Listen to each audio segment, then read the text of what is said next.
Once upon a time, in the vibrant and bustling town of Cape Coast, there lived a young woman named Mary. She was known for her warm smile and her generous spirit, always ready to help anyone in need. Mary grew up in a close-knit family with her parents, Kojo and Nana Efua, who were both teachers. They instilled in her the values of kindness, resilience, and the importance of community. Tragedy struck when Mary was a teenager. Her father, Kojo, passed away suddenly, leaving a big hole in their hearts. Mary and her mother, Nana Efua, had to support themselves. They leaned on each other for strength, working hard to make ends meet. Nana Efua took on extra work, and Mary helped out as much as she could while still attending school. Mary's life took a beautiful turn when she met Michael, a charming and ambitious man who had just returned from studying abroad.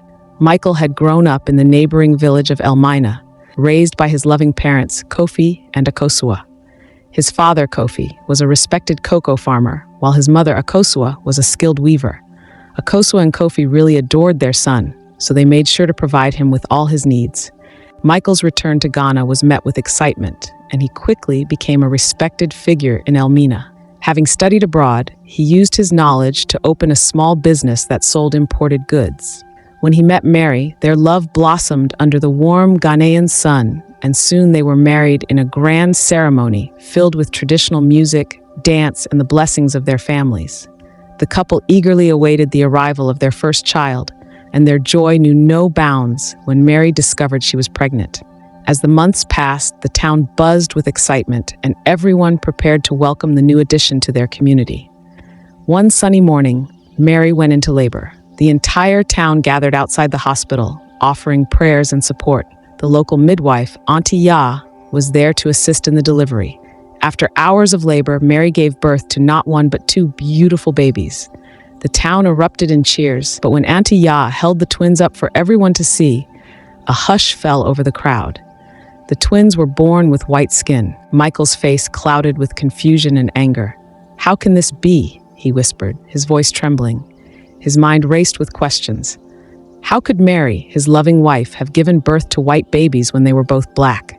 He couldn't understand it. The betrayal he felt was overwhelming. He had trusted Mary completely, and now in his mind, she had shattered that trust. His heart ached, and anger bubbled up inside him. Unable to control his emotions, Michael stormed out of the hospital room.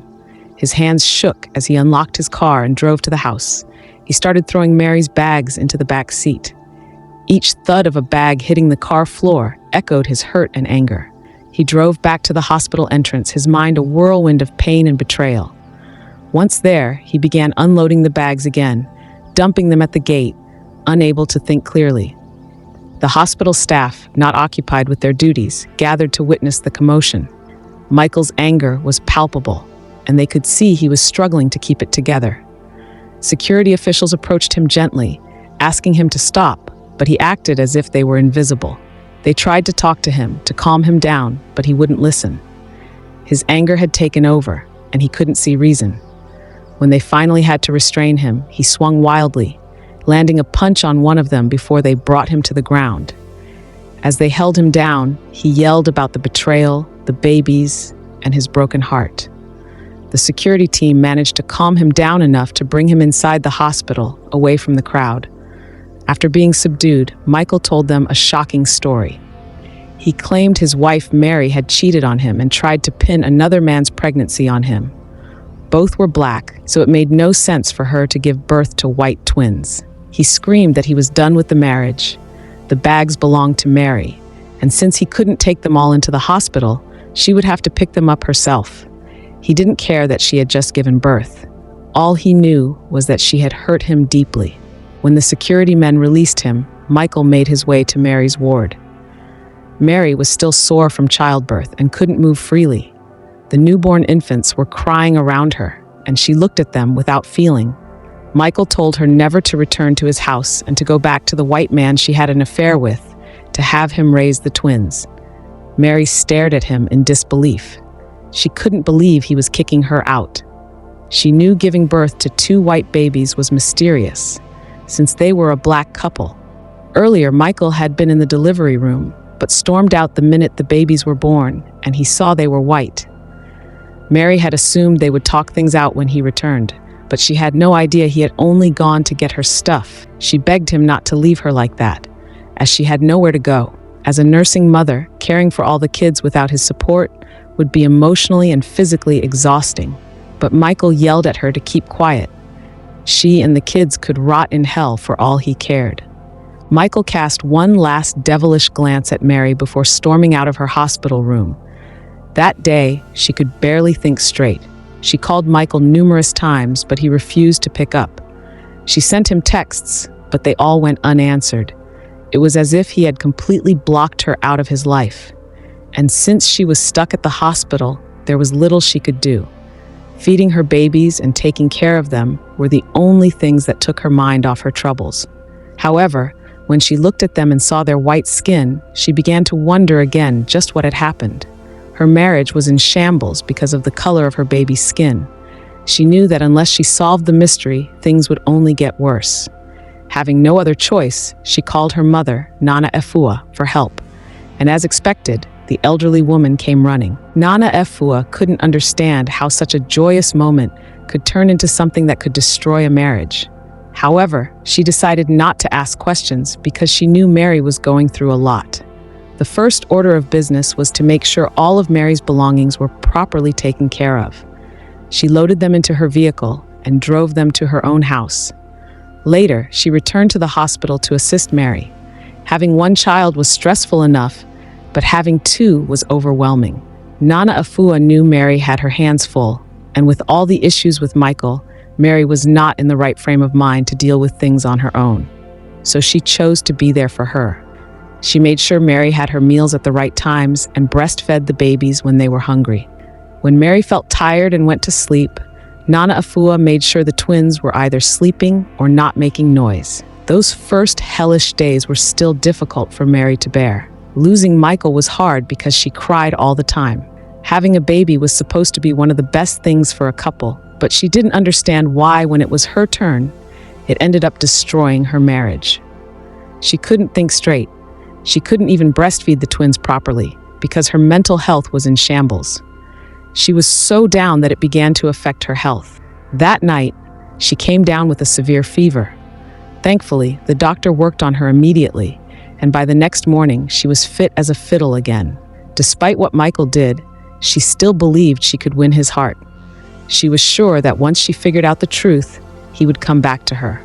For now, he was only acting on emotions, and she was certain he still loved her. Sadly, she learned the truth about his feelings a few days later while changing the diapers on one of the twins. Her phone beeped with a message from the bank. The joint account she held with Michael had been wiped clean. When she saw the message, she almost lost her mind. That was her savings. She had been the one putting most of the money in the account. Michael seldom contributed, and when he did, it was always meager. She had always believed she had more say over that money, but she never expected him to steal it. It meant he didn't care what happened to her. At that moment, she stopped caring as well. All that mattered was the well-being of her babies. She was done trying to get Michael on her side. She called the police and reported the theft. The police launched an investigation, but quickly found it wasn't going to be easy. Michael had run out of the region the same day he stole the money. He fled, making it impossible to find him and recover the stolen money. That period was one of the darkest for Mary. She was always gloomy as she thought about her next move.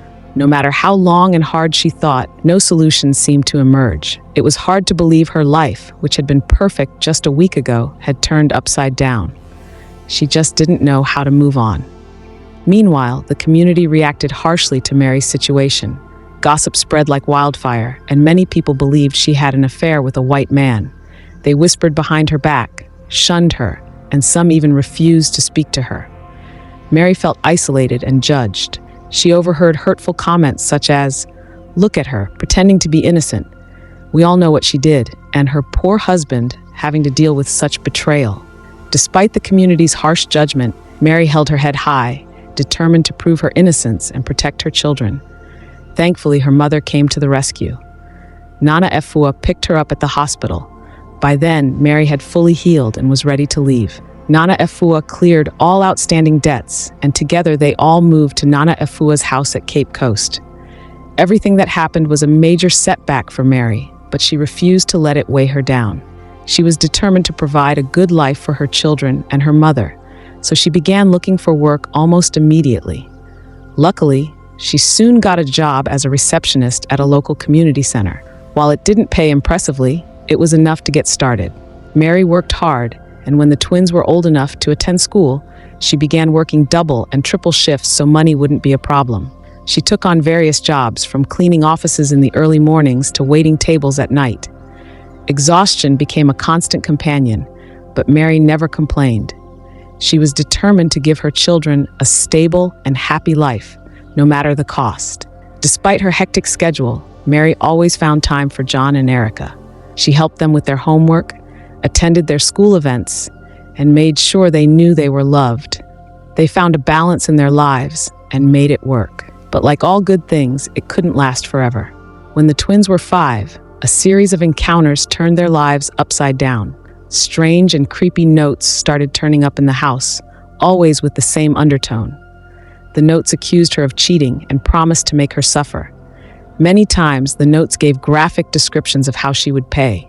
Mary was terrified. She tried to keep the notes hidden from the twins, but the fear in her eyes was hard to conceal. It was terrifying because no matter how hard she tried, Mary couldn't stop them. The constant fear and anxiety began to wear her down. Every few days, a new strange note appeared. At first, they came by mail, but later she began finding them inside the house whenever she returned from work. She felt someone had gone through her house, and sure enough, there would be a note under her pillow. This terrified her greatly, as she knew it was Michael. He had managed to stay hidden all this while and was now coming out just to torment her. She refused to let him have that satisfaction, so she reported everything to the police. She told them about the notes and how each one got more threatening and how she was scared for her life. Sadly, there was little they could do. No matter how hard they tried, they couldn't find Michael. He was still running circles around the cops, just like 5 years ago. This didn't bode well for Mary.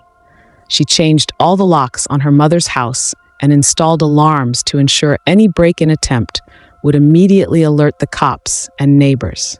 She tried to return to her life despite her worries about Michael. She was preparing for a promotion at work that would greatly improve their standard of living. With her mother taking care of the kids, she focused on preparing for the promotional interview. When it finally came, she performed excellently and got the promotion. This was a great cause for celebration. Finally, she had wonderful news because she knew all the financial problems were about to end. That day, Mary went to pick up the twins from school, and Erica handed her a note. The moment she saw the note, her blood went cold. It was the same note Michael had been threatening her with. She grabbed the note and read it. It was the same thing, but also said that no matter how much she tried, he would always be able to terrify her. Mary asked them how they got the note, and they told her a strange man had given it to them. The man had told them to give it only to her. As she listened, tears burned her eyes. She had never expected Michael to come so close to the kids. It was getting too much, and she called the police again. This time, they decided to follow her home to ensure everything was safe. They also carried out a search to ensure there was no trace of Michael around. They couldn't find anything, but they made sure to keep her home under watch for the next few days to ensure he didn't come near. She wept profusely. She yelled at the sky, and she sighed 1,000 times as she wondered how someone who had once loved her could hurt her this way. And so, to stop further threats to her children, she decided that it was time to move to Accra. Moving was difficult. She had to quit just after she had gotten the promotion of a lifetime. It was so unfair, but there was nothing she could do about it. Her children didn't want to go either. They couldn't bear the thought of leaving their school and their friends behind. They loved their lives there. However, Mary told them that until everything was settled, they couldn't stay there.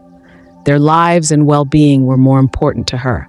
And now that she knew that Michael would go to any length just to get her, she needed to go someplace where he would never find her.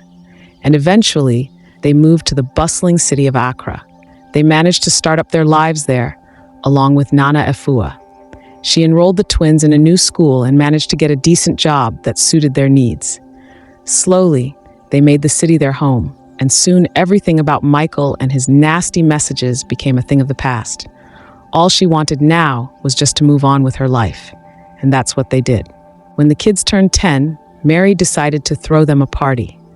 It was a momentous period because she also felt like celebrating, because their birthday was also a testament to how she had kept everything together despite how things had gone south for her years ago. However, while the birthday party was going on, the doors swung open, and Michael walked in, looking weary. Mary was shocked to her bones as she stared at him. He was looking worse for wear, as if his sins had finally caught up with him and dealt him a severe blow. When he saw her, he immediately began to beg for her forgiveness. He told her that he was sorry and was ready to accept the twins as his kids. This was so out of the blue that for a moment she thought she was being pranked. However, Michael's serious expression told her that he wasn't joking around. She asked him what suddenly changed his mind, and he told her a chilling tale. He had always known that the twins were his. After his mother had found out that the children were white, she had taken him aside and told him about how she had cheated on his father with a white man during one of her business trips. It was an affair that had led to pregnancy. At first, she'd been terrified that the birth of her baby would expose the affair. But when Michael was born, he looked black, and no one would have guessed that he was also white. To save face, she chose to take the secret to her grave. But when she found out that the same secret was destroying Michael's marriage, she divulged it all to him. Sadly, Michael didn't care. The fact that the kids got their white skin from him, he saw the twins as the perfect opportunity to break up with Mary, without casting suspicions on himself. That was the reason he was adamant about anything she said and refused to listen. He broke up with Mary, stole her money, and went to live with his girlfriend. However, it turned out to be a big mistake because the girl had only been with him for the money, and once it ran out, she dumped him mercilessly and moved on. It was then that he realized just what a treasure Mary had been and how foolish he was to let her go. He tracked her down to her mother's place, but was shocked to find her doing well. That only infuriated him, and he began sending all those nasty messages out of jealousy. Later on, he managed to track them down in the new town by going to Nana Efua's old place and asking around. When he was done, he begged her to forgive him. He said that he'd been foolish then, but he knew better now and was ready to accept his kids. But she turned him down.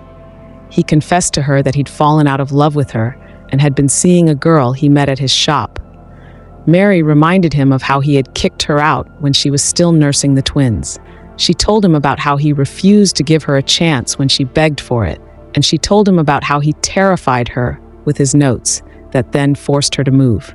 She then said that nothing was going to make her take him back. He didn't deserve it at all. He left her place dejectedly, and she called the police at once, who managed to find him and place him under arrest. Now that he was under lock and key, she could breathe easy, and she continued working towards having a good life for herself and her kids. She knew that soon she was going to tell them about Michael, but she believed that the time for all that would come. But in the meantime, she was willing to enjoy her kids to the best of her ability. Mary's life began to settle back into a peaceful rhythm. One sunny afternoon, while taking the twins to the local market to buy groceries, Mary met Daniel. He was a kind and successful businessman visiting the city for a conference. They struck up a conversation that turned into a beautiful friendship. Daniel was drawn to Mary's strength and resilience. He admired her dedication to her children and was touched by the love she showed them. As their friendship grew, Daniel became a constant presence in Mary's life. He would often visit, bringing gifts for the twins and helping Mary with her daily struggles. His kindness and support brought a sense of stability and happiness that Mary had not felt in a long time. Over time, their friendship blossomed into love. Daniel treated John and Erica as his own, showering them with love and attention. He made Mary feel valued and cherished, something she hadn't experienced since Michael left. After a year of courtship, Daniel proposed to Mary.